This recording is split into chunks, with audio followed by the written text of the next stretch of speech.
I'm starting this video with an axiom. I love that word, axiom. If I'm presenting on Zoom or GoToMeeting or whatever, I'm going to be using slides. That's the axiom for this video. So, Dad, why do you do these videos?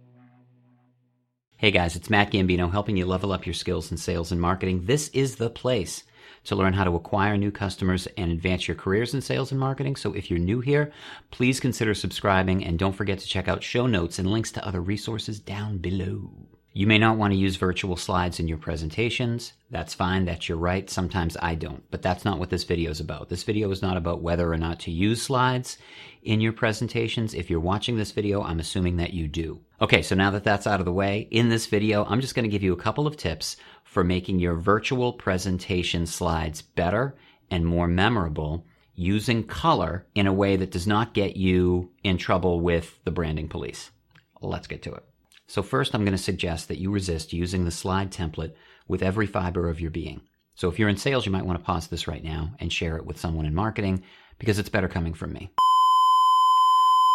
The template frustrates the presentation because it competes with whatever visuals you might want to use to emphasize your key points.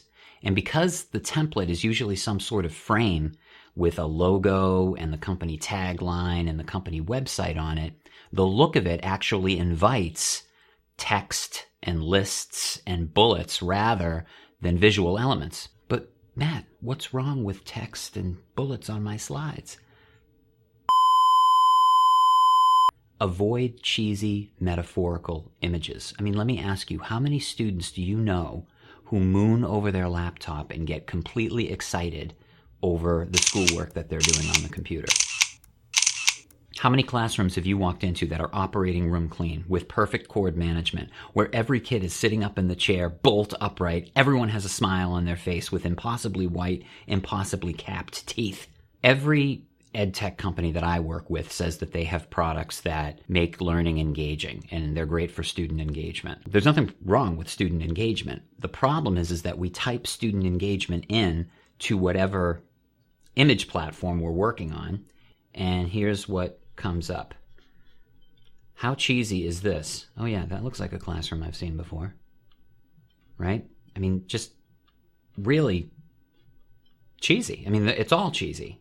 This is like filled with cheese. So the best way to correct the cheesy image problem is to focus on the why, not the what. Instead of typing in student engagement, think about something or some things about your solution that help to support student engagement. Let's say that the product that we're selling is really good at helping students do repetitive practice on skills over and over and over again until they begin to get better and achieve mastery. What do you think of when you think of repetitive practice, having to do something over and over until you get better at it and start to move the needle? Oh yeah, tennis, piano, guitar, things that I have to do over and over until I start to develop muscle memory and get better at it. Let's try tennis. So instead of student engagement, let's type in tennis. Okay, I like this, right? One maybe without people in it. So this one looks really good. But before I do that, let me go back for a second. Before I do that, this is going to look like absolute poop in the slide template, in that frame, right? So we don't want to use the frame. So that means we might have to have a conversation with someone in marketing. What is a way that we can reinforce the brand as we're presenting without using the frame? I would recommend having a discussion about using color rather than logos all over the place. Let's say blue is a color that's in our guidelines in our palette. There's a couple things that we can do. One is we can try to search on images that only include a certain color. So we can use the color wheel here and, but remember, this isn't going to be the only image that we're using.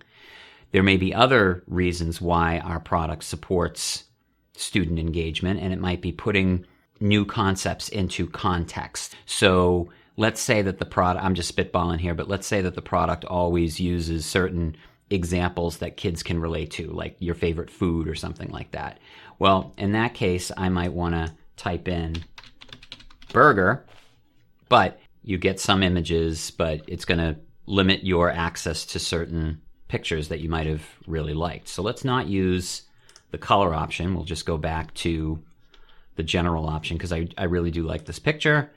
So I'm just going to go ahead and download this image extra large.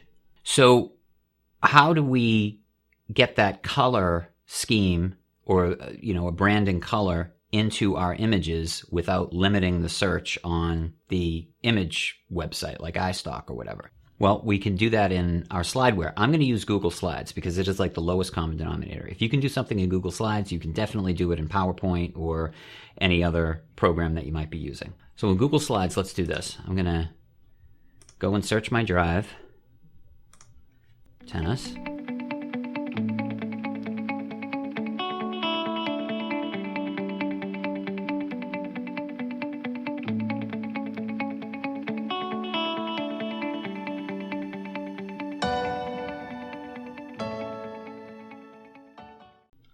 That looks pretty good.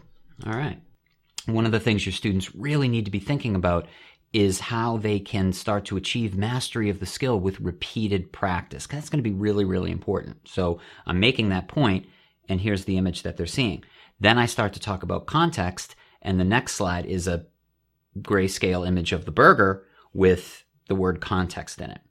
But we may not want to use taglines, and we might want to have a different way of addressing color with these slides. So what I can do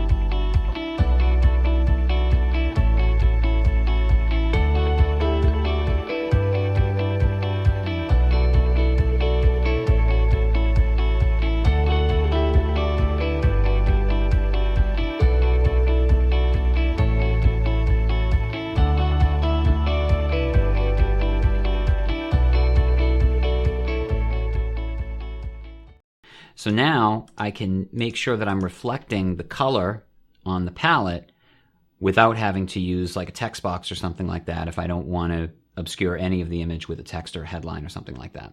So that's it, you guys. Just a couple of tips around using color in very simple ways to help accurately reflect the spirit of your brand, make the slides more interesting without having to resort to the template. I hope this was helpful. If it was, go ahead and give it a like and a share, and we will see you on the next episode. Thanks a lot for watching.